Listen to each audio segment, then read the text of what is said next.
Good morning students.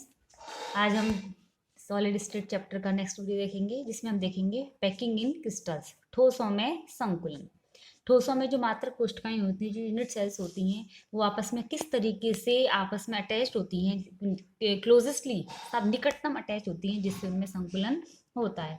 ठोसों में जो संकुलन होता है या उनकी जो निकटतम व्यवस्था होती है, वो तीन तरीके से हो सकती है। पहला होता है एक विमीय संकुलन, यानी कि packing in one dimension only.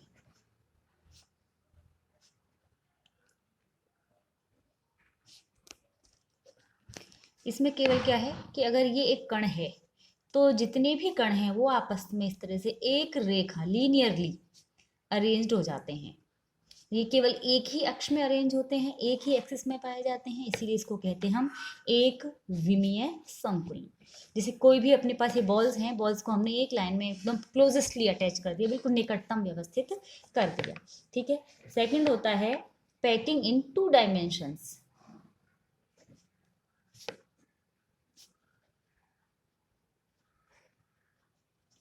यानी कि द्विविमीय संकुलन।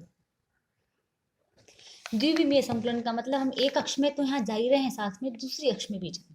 ठीक है। इस अक्ष का इस तरह से क्या मतलब है कि हम इमेजिन करते हैं कि अपने पास एक ट्रे है, ये रेक्टेंगुलर शेप में ट्रे है। इसमें हमें एक ही साइज की बहुत सारी बॉल्स हैं जिनको अरेंज करना है। तो उनको अरेंज करने का क्या तरीका है, हमने एक लाइन बनाई इस तरीके से, ये एक विमीय संकुलन हो गया। दूसरी लाइन हम कैसे बनाए, दूसरी लाइन अगर हमने बनाई जिस इन द स्ट्रेट लाइन, एक दूसरे की बिल्कुल सीध में, हमने अगर कणों को निकटतम व्यवस्थित कर दिया तो ये व्यवस्था कहलाती है वर्ग समतलीय संकुलन। वर्ग समतलीय क्यों कहा हमने कि हमें निकटतम चार कणों के केंद्रों को मिलाया तो हमें एक वर्गाकार संरचना मिलती है, तो इसीलिए ये कहलाता है वर्ग समतलीय द्विविमीय संकुलन। दूसरी कंडीशन क्या हो सकती है कि सेम अपने पास बॉल्स हैं, सेम ट्रे है, लेकिन अरेंजमेंट दूसरी तरीके का क्या हो सकता है कि one line is arranged in straight line, एक सीधी लाइन में हमने एक लाइन को बना दिया, दूसरी लाइन हमने इनकी सीध में बनाने के बजाय इनके ये जो गर्त जो गड्ढे बन गए हैं इन गड्ढों में बना दी, फिर तीसरी लाइन इनके गड्ढों में, यानी इस तरीके से, अगली लाइन फिर इनके गड्ढों में, यानी कि इस तरीके से। इस तरीके से अरेंज करें हम तो यहाँ में देखेंगे निकटतम कणों को मिलाते हैं जब हम, तो हमें एक षटकोण प्राप्त होता है। ये सभी क्लोजेस्टली सब अटैच्ड हैं, तो इस षटकोण हेक्सागोन प्राप्त होता है, तो इसको हम षटकोणीय निविड़ संकुलन कहते हैं। यानी इसको, ये तो हो गया स्क्वायर प्लेनर और ये हो गया हेक्सागोनल। ठीक है। द्विविमीय संकुलन दो तरीके का है कि हमने जो कणों को या जो कंस्टिट्यूएंट पार्टिकल्स हैं इनको जब अरेंज किया है तो इस तरीके से अरेंज किया कि निकटतम चार कणों को मिलाया तो एक स्क्वायर वर्ग जैसी संरचना बना रहे हैं, तो उसे अपन वर्ग समतलीय संकुलन है कि स्क्वायर प्लेनर पैकिंग कहेंगे। और जब हमने इस तरीके से अरेंज किया कि पहली लाइन की गर्तों में, यानी ये जो गड्ढे बन गए हैं इन गड्ढों में अगर हम दूसरी लाइन को अरेंज करें, फिर दूसरी लाइन के गड्ढों में तीसरी लाइन को अरेंज करें जो बिल्कुल पहली लाइन की जैसी होगी, तो इस तरह से जब हम निकटतम कणों को मिलाते हैं, निकटतम 6 कणों को मिलाते हैं तो हमें एक षटकोण प्राप्त होता है, तो इसीलिए हम इसको षटकोणीय निविड़ संकुलन या हेक्सागोनल पैकिंग कहते हैं। ठीक है। थर्ड होती है पैकिंग इन 3 डायमेंशंस,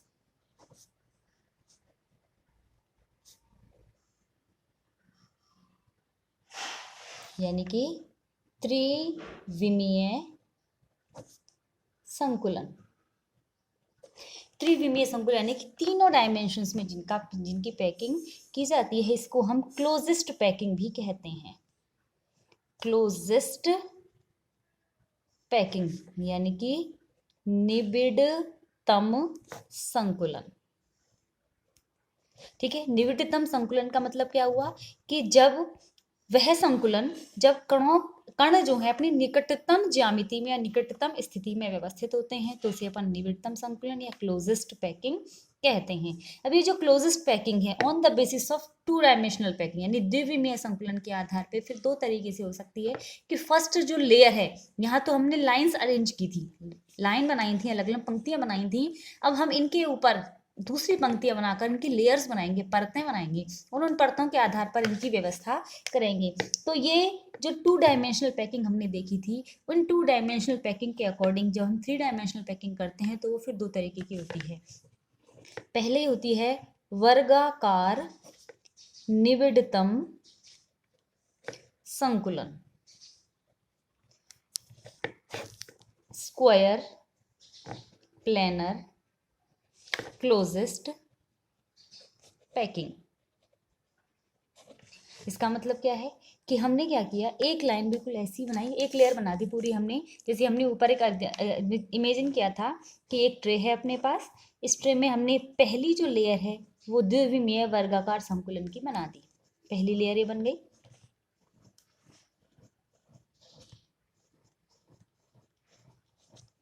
अब दूसरी लेयर किस तरीके से बनती है उसके अकॉर्डिंग ये जो स्क्वायर प्लेनर पैकिंग है दो तरीके की हो जाती है। एक तो होती है सिंपल, जिसमें केवल हमें सरल आध्य मात्रक कोष्ठिका बनेगी, ठीक है। दूसरी बनेगी बीसीसी मात्रक कोष्ठिका, ठीक है। इसका मतलब क्या है कि यहाँ पहली परत के ऊपर जो दूसरी परत है वो कैसी बने, दूसरी परत अगर हम बिल्कुल जस्ट इसके जैसी बनाई, हमने ए परत बना दी, ए लेयर बना दी। अब इस परत के ऊपर हम दूसरी कणों को बिल्कुल इनकी सीध में बनाएं, बिल्कुल इनके ऊपर अरेंज कर दें, जस्ट ऊपर, बिल्कुल एक दूसरे की सीध में, यानी कि ऐसा लगे कि इसके ऊपर जो दूसरी लेयर बनी है, जो बी लेयर बनी है, वो उसने ए लेयर को पूरी तरीके से ढक दिया, कवर कर दिया।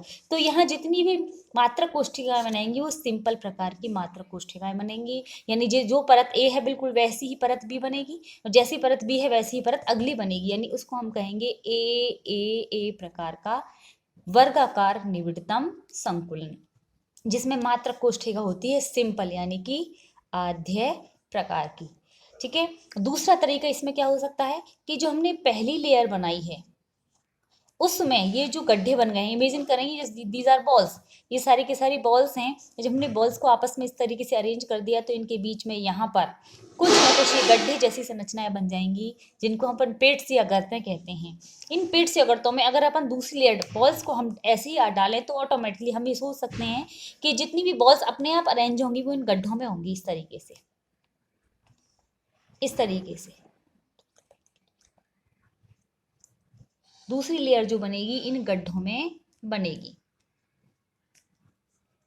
यानी जो ए परत बनी उसके ऊपर दूसरी परत बनी, इसमें हमें ऊपर से देखेंगे तो ए परत भी दिखेगी और बी परत भी दिखेगी। उसके बाद फिर जब तीसरी परत बनेगी तो वो फिर बी परत की गर्तों में बनेगी, बी परत की गर्तों में जो बनेगी वो पुनः ए परत के जैसी होगी। तो उसमें क्या होगा, बीसीसी मात्रक कोष्ठिका यानी कि काय केंद्रित मात्रक कोष्ठिका बनेगी, और इसे हम कहेंगे ए बी प्रकार का वर्ग निविडतम संकुलन, ठीक है। ए बी प्रकार का वर्ग निविडतम संकुलन होता है। ये सभी एल्कली मेटल्स में यानी कि क्षार धातुओं में पाया जाता है, और इसमें जो संकुलन क्षमता होती है वो 68% होती है। इसी साल ये बोर्ड में पूछा गया क्वेश्चन है, क्वेश्चन नंबर 1 यही था केमिस्ट्री के पेपर में कि क्षार धातुओं की संकुलन क्षमता कितनी होती है, दैट वाज 68%। ये स्क्वायर प्लेनर दो तरीके का संकुलन हो गया, किसके आधार पे, द्विविमीय मात्रक कोष्ठिका के द्विविमीय संकुलन के आधार पे। ये जो वर्गाकार द्विविमीय संकुलन बना है उसके ऊपर जो परत बनेगी वो जस्ट उसी की सीध में बनेगी, तो ये ए प्रकार का मात्रक संकुलन बन जाएगा।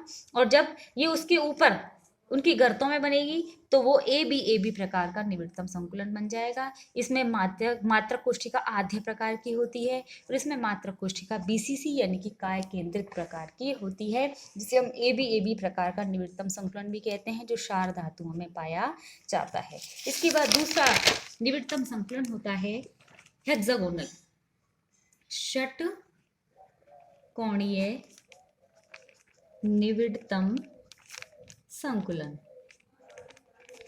Hexagonal closest packing.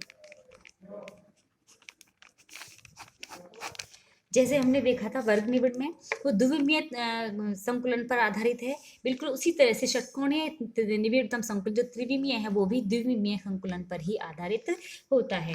हमने ये देखा है कि जब षटकोणीय निविड़तम संकुलन होता है तो जिसकी जो पहली लेयर है जिसको अपन ए लेयर कहते हैं, वो ए लेयर बनती है इस तरीके से, यानी पहली लाइन की गर्तों में बी लाइन और बी लाइन की गर्तों में फिर वापस प्रथम लाइन आ जाती है इस तरीके से, ठीक है ना। तो हम ये देखते हैं कि कोई भी जो एक कण है, इस एक कण के चारों तरफ 6 प्रकार की गर्त या पिट्स बन जाते हैं। देखें ध्यान से, ये एक कण है, इसके चारों तरफ 6 पिट्स या 6 गर्त या 6 गड्ढे कौन कौन से बने हैं? 1 2 3 4 5 और 6। इस तरह से 6 पिट्स बन जाते हैं। किसी को भी देखेंगे 1 2 3 4 5 6, हर कण के चारों तरफ 6 गर्त बन जाती हैं, ठीक है। ये ए परत बनी है। इस ए परत में हर कण के चारों तरफ 6 गर्तें हैं।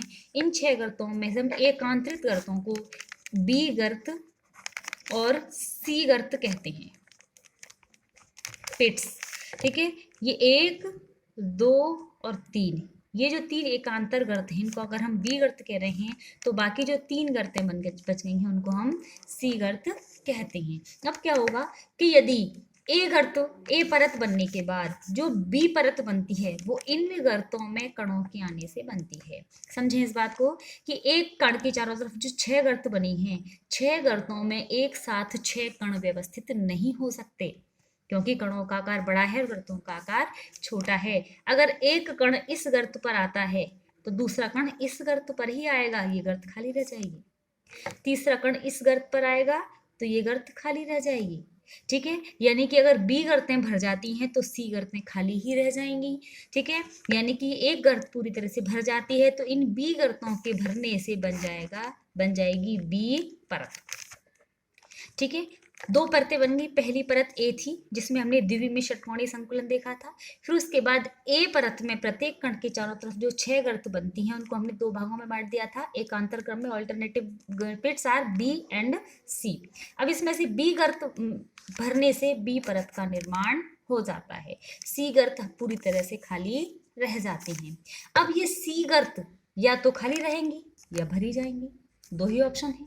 तो उन 2 ऑप्शंस के आधार पे यहाँ ये जो षटकोणीय निविड़तम संकुलन है ये फिर 2 तरीके का होता है, HCP एंड CCP, षटकोणीय निविड़तम संकुलन और घनीय निविड़तम संकुलन, ठीक है। HCP हेक्सागोनल क्लोजेस्ट पैकिंग और CCP यानी कि क्यूबिक क्लोजेस्ट पैकिंग, घनीय मात्रक कोष्ठिका और षटकोणीय निविड़तम संकुलन, ठीक है। अब देखिए यहाँ क्या होगा कि षटकोणीय मात्रक कोष्ठिका में क्या होगा, सी गर्त कभी भी नहीं भरी जाती, यानी कि हमेशा ही खाली रह जाती है। यानी इसमें ए परत बनेगी, उसके बाद बी परत बनेगी, फिर ए परत बनेगी, फिर बी परत बनेगी, इस तरह से क्रम लगातार चलता जाएगा। तो इसे हम कहेंगे ए बी प्रकार का निविड़तम संकुलन,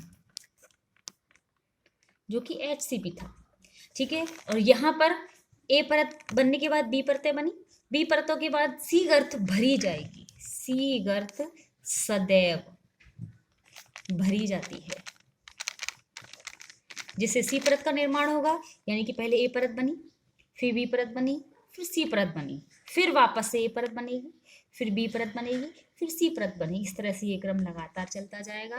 तो इसे हम कहेंगे ABC प्रकार का निविड़तम संकुलन, ठीक है। यहाँ हम जो सी गर्तों को या बी गर्तों को जो नाम देते हैं, अभी हम आगे वैकेंसीज पढ़ेंगे, गर्त रिक्तियाँ पढ़ेंगे, तो यही जो बी गर्तें हैं ये चतुष्फलकीय कहलाती हैं और जो सी गर्तें हैं वो अष्टफलकीय कहलाती हैं। तो हम यहाँ ये कह रहे हैं कि चतुष्फलकीय यानी कि टेट्राहेड्रल जो वैकेंसीज हैं या जो गर्त हैं, पेट्स हैं, वो हमेशा फिल्ड हैं, भर गई हैं। यहाँ पर भी ये भर गई हैं सेम, ठीक है। लेकिन यहाँ जितनी भी ऑक्टाहेड्रल यानी कि अष्टफलकीय रिक्तियां हैं वो सदैव ही खाली रह जाती हैं, एम्प्टी रहती हैं, जबकि ये भी यहाँ पर भर जाती हैं, ऑक्टाहेड्रल पिट्स, आर फिल्ड। ठीक है, ये भर जाएंगी और यहाँ पर एक खाली रहेंगी, चतुष्फल की दोनों में ही भरी जाती हैं। ठीक है, फिर इस तरह से जब हम संकुलन का डायग्राम बनाएं तो यहाँ से यहाँ डायग्राम कैसे बनाएंगे, हम यहाँ देखें, इसको इमेजिनरी हम करें कि अब एक ये भी तो हमने ऊपर से इसका डायग्राम बनाने की कोशिश की थी, इसको साइड वाइज इमेजिन करेंगे कि यहाँ पर मान लीजिए अपने पास 6 कण हैं जो इस तरीके से व्यवस्थित हैं। ये हमने बना दी ए परत। ठीक है, ए परत बन गई। ए परत के ऊपर बी परत बनेगी। वो बी परत कैसी होगी, वो बी परत होगी कि इन 6 कणों के ऊपर 1 2 और 3 जगह पर 3 कण आ जाएंगे इस तरीके से, तो ये बन गई बी परत। ठीक है, अब बी परत के बाद ए परत वापस ऐसे के ऐसे ही आएगी, ये बन गई वापस से ए परत, और ये सब इस तरह से एक ही अक्ष में पाई जाने वाली परतें हैं। ठीक है, ये हमने बनाया है HCP संकुलन का चित्र। ठीक है, जिसमें ये ए परत है। इस ए परत की एक प्रकार की गर्तों में, यानी कि बी गर्तों में भरने से बी परत बन चुकी है और सी परतें बिल्कुल खाली रह गई हैं और ए परत फिर से भर चुकी है। इसका अगर हम इसका डायग्राम बनाए तो इसका डायग्राम बनेगा कि अगर हम इसका डायग्राम ऐसे बनाते हैं, एक कण, इसके ऊपर यहाँ आएंगे अब 6 कण, फिर ऊपर से वापस 6 कण ही आएंगे, लेकिन उनका डायरेक्शन चेंज हो जाएगा और फिर आएगा एक कण। ठीक है, या इसका दूसरी तरीके से डायग्राम कैसे बनाया जा सकता है कि बिल्कुल इसी की तरीके से बनाए हम कि एक परत जिसमें 6 कण है, इधर बनाती हूँ, 1 2 3 4 5 6। दूसरी परत जैसे यहाँ थी बी परत, बिल्कुल सेम उसी तरह की, लेकिन अब यहाँ सी परत और बनेगी जिसका डायरेक्शन चेंज हो जाएगा, और फिर चौथी परत वापस इसी के जैसी आ जाएगी जो ए परत थी अपनी। ठीक है, एक ही बात है कैसी बनाए हम, ये है ए परत, ये है बी परत, ये है सी परत, और ये वापस आ गई ए परत। ठीक है, इसमें ए परत के बाद बी, बी के बाद सी। इसमें क्या हुआ, ए के बाद बी बिल्कुल सेम ऐसी की ऐसी है, लेकिन इसमें सी गर्तें और भरी जाती हैं, तो सी गर्तें जब भरी जाएंगी तो उनके उल्टे क्रम में भरी जाएंगी, फिर चौथी परत वापस ए परत की जैसी ही आ जाती है। ठीक है, ये हमने बना दिया इनका परतीय। लेकिन इसके बाद हम मात्र कोष्ठिका के आधार पर अगर बनाएं तो HCP संकुलन का डायग्राम कैसे बनेगा कि हमने षटकोणीय व्यवस्था प्रदर्शित करनी है। ये षटकोण,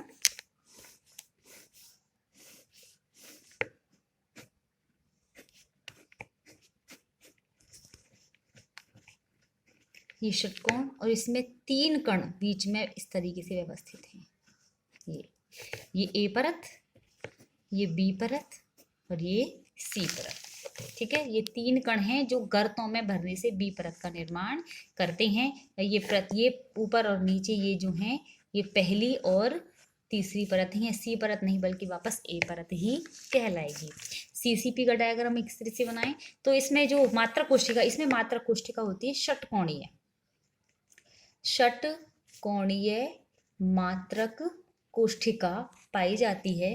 ठीक है, हेक्सागोनल यूनिट सेल, जिसमें अवयवी कणों की संख्या होती है 6 कंपोनेंट पार्टिकल्स आर 6। HCP के बनाए तो HCC में पाई जाती है फलक केंद्रित मात्रक कोष्ठिका, फलक केंद्रित मात्रक कोष्ठिका, जिसको हम FCC भी कहते हैं। ठीक है, और इसमें हम जानते हैं अवयवी कणों की संख्या कितनी होती है, याद होगा शायद आपको, अवयवी कणों की संख्या इनमें होती है 4।